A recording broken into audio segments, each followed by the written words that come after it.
Okay, so this seemed to be the stuff people have the most trouble with. This is the, oh, by the way, I'm gonna go ahead and just, because this review section, we got so many review assignments going during this section. I'm just gonna leave everything open until the test. So if it's closed, I'll reopen them.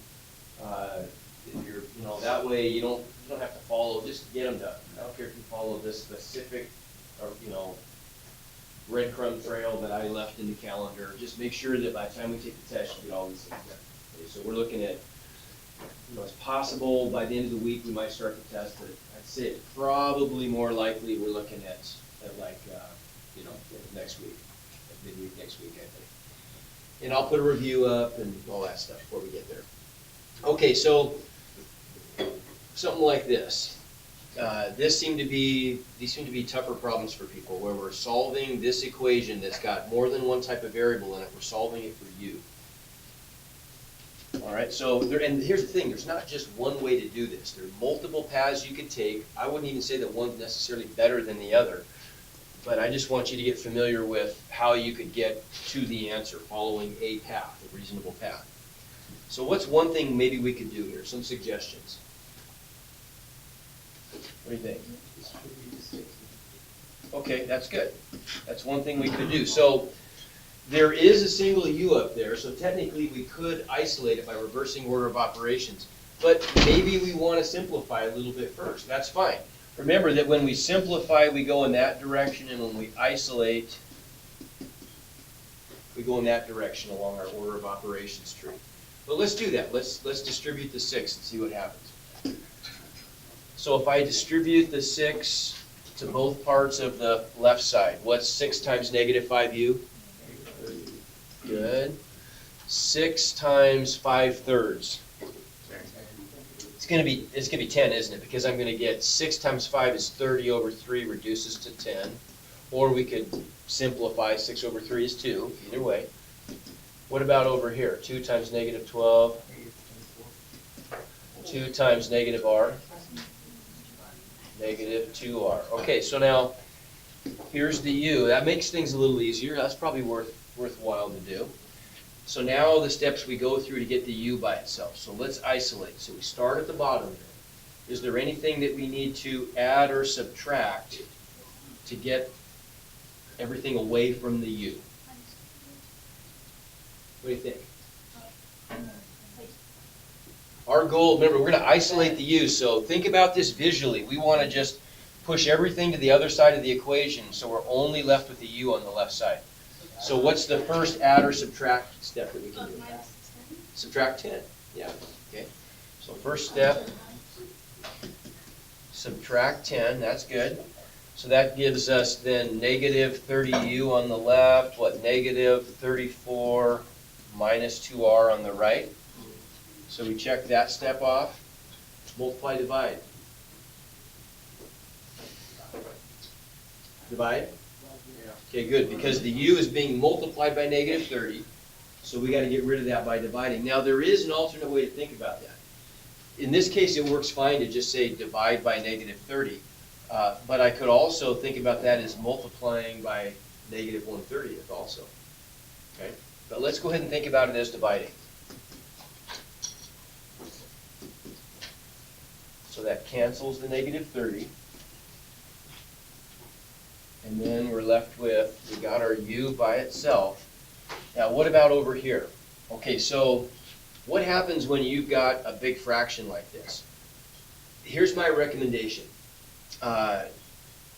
We haven't talked about factoring yet. Does this make sense? Okay, does this make sense? If I take the stuff that's on the left side, let's just focus on that for a second. If I have negative 34 minus 2r over negative 30.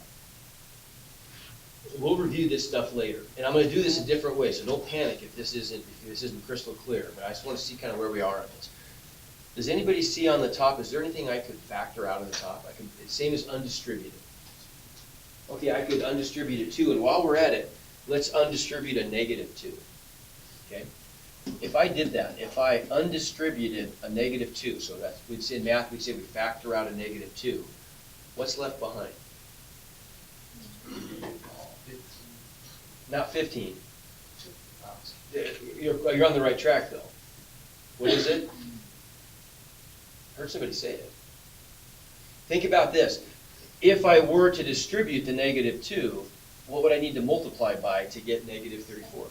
17. Okay, so I'm left with a 17. And then what about over here? -2 times what is -2r? R. Does that make sense?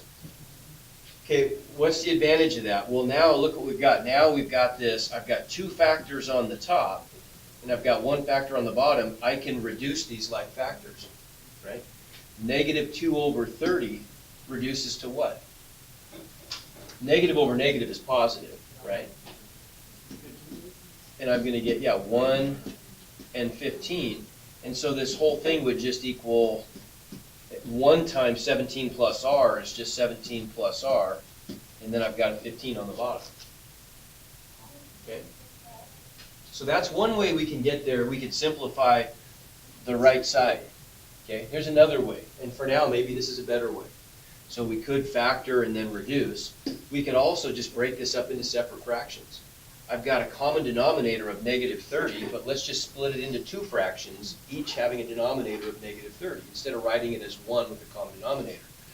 So as everybody see, that's just going to be -34 over -30 minus 2r over -30. Everybody agree? Okay. And now each of those fractions are maybe easier to reduce. -34 over -30, negative over negative is positive, right? And 34 over 30 reduces to 17 over 15. What about here? Well, instead of subtracting this, I could even just do that. Plus -2r over -30, same thing. Negative over negative is positive. And now 2r over 30 just reduces to r over 15, doesn't it, if I do that? Same answer either way. But for now, maybe it's a better idea when we have, when we have common denominators to just split it up into separate fractions and just reduce each one independently. Later on in the year, this will make more sense, but it just might not right now. That's okay. Would you rather have us do it splitting the fractions? I don't care how you do it. If you're comfortable doing it factoring, go for it. But if, you may not be. I just want you to feel like you don't have to do that for now. We'll get back, we'll review factoring when we start doing, factoring in this class. Okay, make sense? Okay. Okay, one other way we could do this though, we didn't have to simplify first. I want to just show you that you could just isolate. You could just isolate the u because we have a single u by itself. It's fine to do that. Okay, if I were going to do that though, I got to be careful when I'm following the order of operations here. So the u is inside this quantity, the set of parentheses, right? So when I work my way up order of operations from the bottom, which is how I isolate, notice that I don't get to the parenthesis part until the very top. So all these first steps are just steps that are outside of the parentheses, not inside the parentheses. So outside of parentheses, if I'm trying to get that u by itself, there's no need to add or subtract anything to both sides. Agreed? Okay. We can skip through that one. How about this though? Outside of parentheses, I do have a 6 that's being multiplied by the parentheses. So I have to undo that. How do I undo that? Divide by 6. Okay, dividing by 6 though, let's think of this a little differently. Dividing by 6 is the same thing as multiplying by 1/6. So the first step, I could just say 1/6 times 6 times the quantity -5u plus 5/3 equals 1/6 times 2 times -12 minus r. Okay, that's really important. Sometimes that makes algebra a lot easier.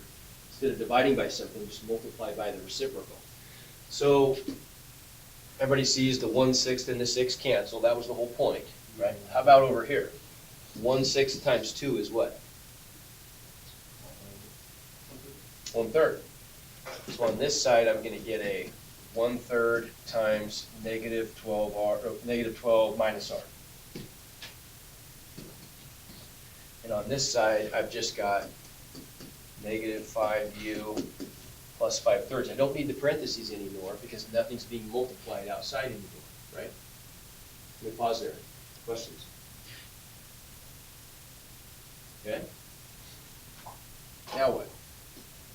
Well, at this point, yeah, it probably does make sense on this side to simplify this other side. We're trying to get the u by itself, but on the right side, I do have this 1/3 that I probably ought to distribute to make things look a little easier, right? So if we do that, 1/3 times negative 12 is what? 1/3 times 12 over 1 would be 12 over 3, which is what? 4. So we're going to get a negative 4. And then 1/3 times r is just either 1/3 r, or put the r on top, r over 3.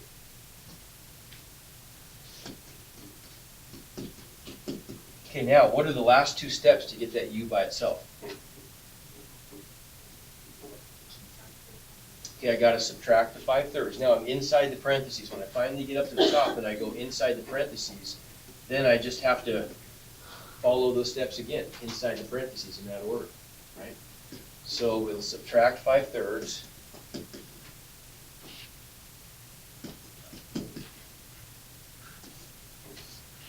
And that gives us negative 5u equals negative 4 minus 5/3 minus r over 3. And then last step. Now, I could combine these, but what's the last thing I have to do to get the u by itself? Okay, I gotta divide by negative 5, same thing as multiplying through by negative 1/5, right? Okay, before I do that, I do have some numbers there. Let's go ahead and just combine those. We could do it now or we could do it later. Negative 4 minus 5/3. Let's review that because that's subtracting fractions, adding fractions. How do we go about doing that? If I want to, in a little while,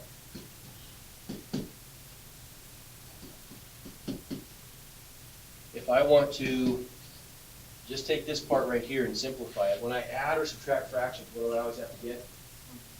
Common denominator, what's it going to be? We've had a little practice with this when we clear fractions. What's the least common multiple of 1 and 3? Smallest thing they both divide into? 3. So we'll just multiply this guy by 3 over 3, and then I'll get a common denominator of 3, right? So it's going to give me negative 12/3 minus 5/3. Well, how many thirds is that? Negative 12/3 minus 5/3. 17. Good. So all that stuff I can just replace with negative 17/3.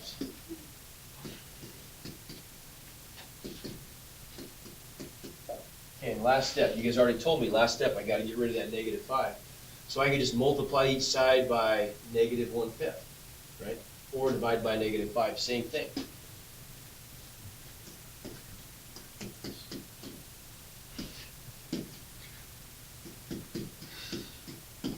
So the negative 1/5 and the negative 5 cancel and I get my u. What if I distribute over here? Negative 1/5 times negative 17/3. Just multiply fractions straight across. That's easier. Multiplying fractions is easy. So negative times negative is positive. 1 times 17 is 17. 5 times 3 is 15. Right? When I distribute to this guy here, negative times negative is positive. Multiplying straight across, I get r on the top and 15 on the bottom. So either way, we get the same answer, don't we? Right? You take your pick. That's method. There's B. There's A. I probably like this one, I guess. Distributing first.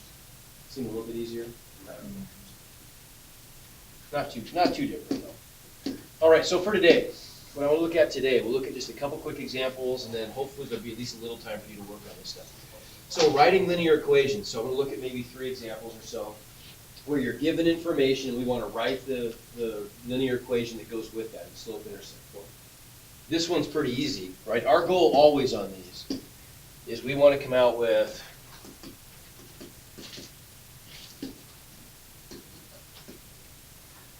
You're gonna write it in the form y equals mx plus b, and our job is just to fill in the values for m and b. Right? We can specify any line by dialing in values for the slope and the y-intercept. So we just need to know what they are. Well, one of those is given to us right away. What do we know immediately? Slope. Yeah, we know m is 1/6, so that's already, we're halfway there.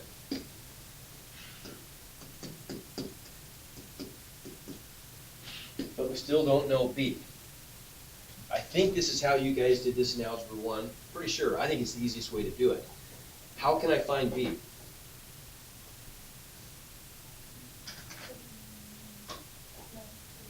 Good. Okay, so what helps us here is that we know a point that's on the line. So these are solutions, right? These are values of x and y that have to work.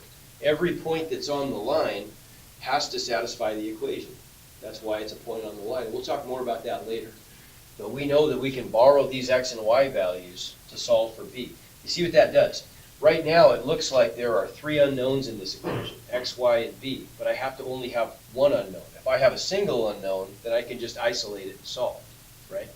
So if I plug in values of x and y, then the only thing left over, the only unknown will be b, and I can just solve for it, right?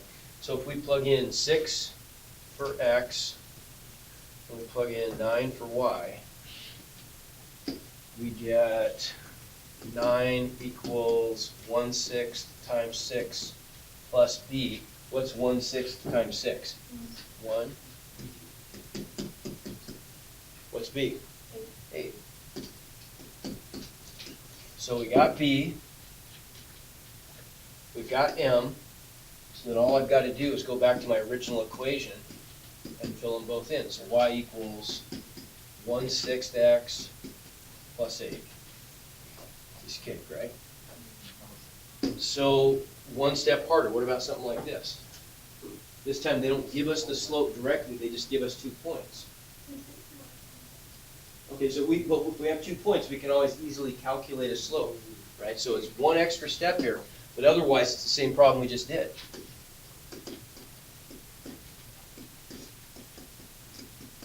Doesn't matter which point you call 1 and which one you call 2. Let's just pick this one to be 2 and that one to be 1.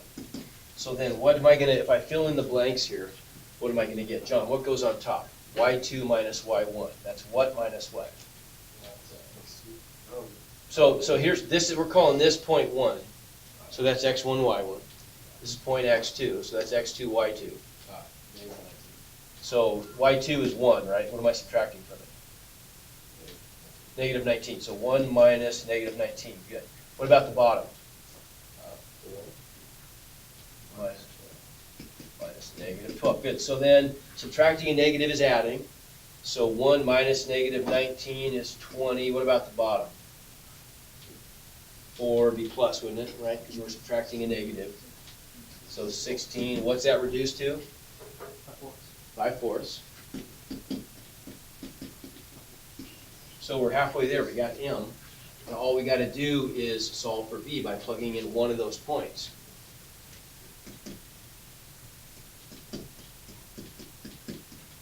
Okay, which one should I use? Or does it matter? Do I have to use one of them over the other? I just use the best one. Use the easiest one. Which one? I mean, the smaller numbers are in point 2, so let's use that. So I plug 4 in for x, 1 for y. I get 1 equals 5/4 times 4 plus b. And all I've got to do now is just solve for b. Well, what's 5/4 times 4? Yeah, the 4's cancel, right? So I get 5. What's b? Negative 4. Subtract 5 from both sides. So I got b. I got m. So the line is, is y equals,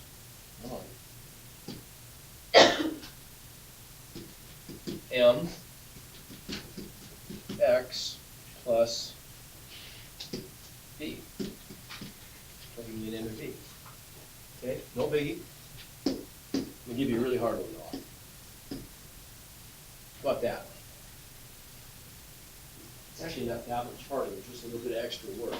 But it's the same problem, just disguised. So write an equation in slope-intercept form for the line that passes through the point 5, -4, perpendicular to the line that passes through the points 2, 5, and 20, 15. Okay, so is the point with coordinates 2, 5, is that on our line that we're trying to write? It's not actually, is it? What's the only point up there that actually is on our line? 5, -4. So those are the x and y values that we could plug in later if we want to, right? What's all this information here? What's this good for? All this stuff right here. There's a lot of information. What's that really just doing for us?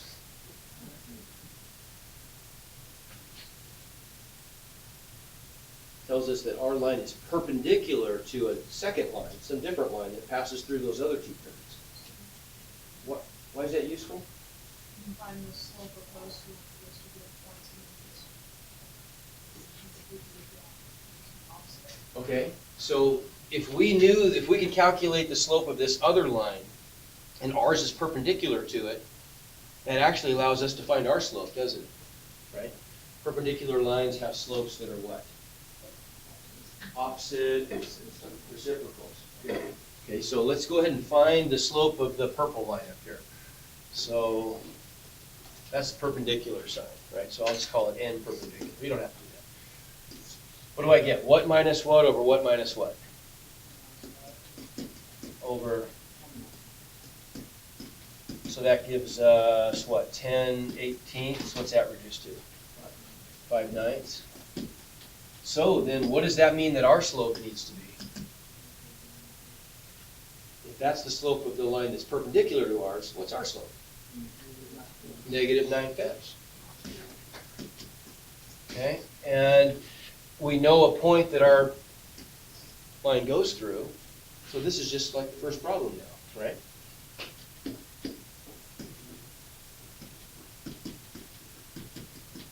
So we plug in M. Now to find B, we'll borrow a value of x and y so we can solve for B. And let's see, we're putting 5 in for x and -4 for y. I'll write the 5 as 5/1. And now we just got to solve for B. So we could simplify this. What's -9/5 times 5? -9, good. So what's B? I add 9 to both sides.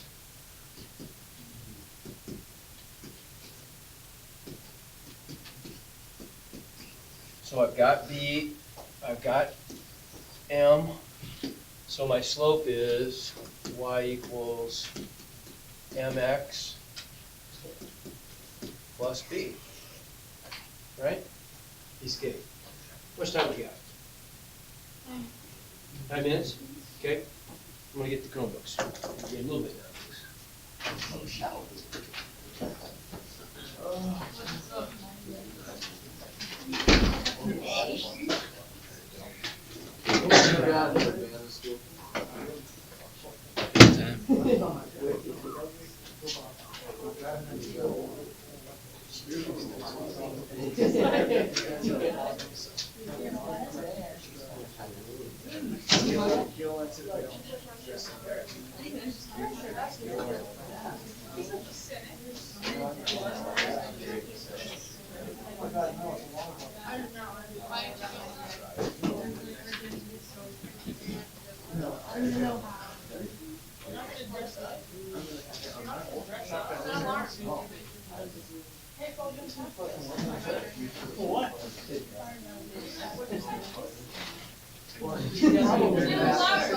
The whole slam to the Indian face.